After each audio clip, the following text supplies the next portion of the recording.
former Minister for Foreign Affairs, for taking our time and speaking to Asia One. You're here at the IWT seminar, and you've been part of the process. You've been part of the process because your constituency, not just at large, but your constituency too has suffered. How do you look? How does these awareness sessions help? And what is the future of the Indus Waters Treaty? My view always has been there are two aspects to it. First, of course, is the legal aspect, of which there are many eminent international lawyers who argue the case, who have gone through the record and argue that article this or article that. But my argument has been to go beyond the legal. On the legal side, Pakistan's case is extremely robust, nearly unassailable case. So I think less discussion on that. The more discussion is how international scholarship has progressed to a point when people are saying that rivers are living beings. They have rights, and but they can also be like living beings. They can be murdered and maimed. So that the rivers that Pakistan was allocated in the Indus Waters Treaty.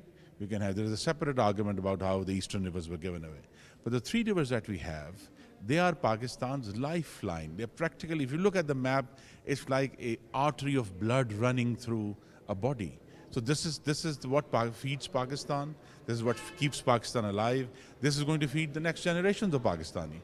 So it's this question of India threatening again and again to commit a civilizational murder is what I'm concerned about. And it's not just human beings. It's the whole ecology. It's the fish. It's the reed. It's the mangroves. So it's the whole issue of how it's human beings and the non-human aspect that is equally important to maintain life, all life. And India is, at the moment, acting against life and threatening to throttle life. And that is what must be exposed to the world, that this treaty is not just another dispute between India and Pakistan.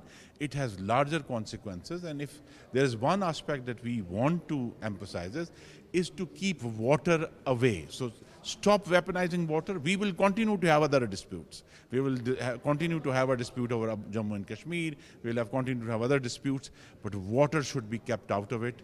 And the reason we say it's kept out of it because there is a legal treaty, a robust legal treaty since 1960 that has performed precisely that function. So it is something that we need to inform the world that this is not just a joke, this is not just a usual dispute. Lives are at stake, and lives are at stake not at the time of war, lives are at stake daily, every day. So that's why this is the purpose. So I think we made a very good beginning of raising this awareness and trying to expose India for what it is, that it is an aggressor state and it is a violator of international law. For 65 years, this treaty had been seen not just another treaty, but as an agreement of peace.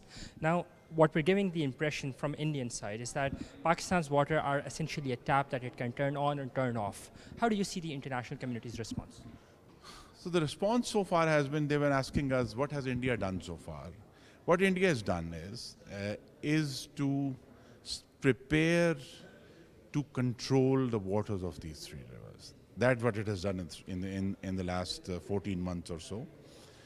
And in any calculation of threat between countries, the metric is not what people say, it is what their capacity to do is. So if India creates that capacity, which is well on its way to doing, then it will have the capacity to hurt Pakistan. It hurt Pakistan last year twice. It hurt Pakistan first when it stopped Chenab River in May 25. It hurt Pakistan again in August, September 25, when it released water unannounced into the eastern rivers, which caused massive floods in areas which have not seen floods for decades. So it's this question of simultaneously India's ability to create starvation and also to flood us. That is the issue. And therefore, that is equally important that this issue be highlighted.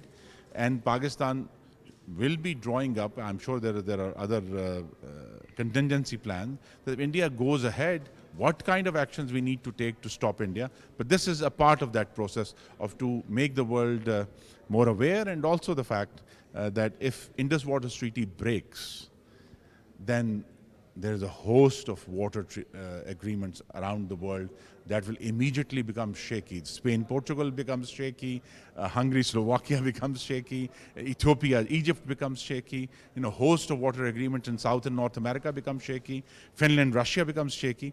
So it's this question of, so our appeal is to those countries who wish to uphold international law, just because, not because law feels good, it's because real lives are at stake in their countries and in Pakistan too.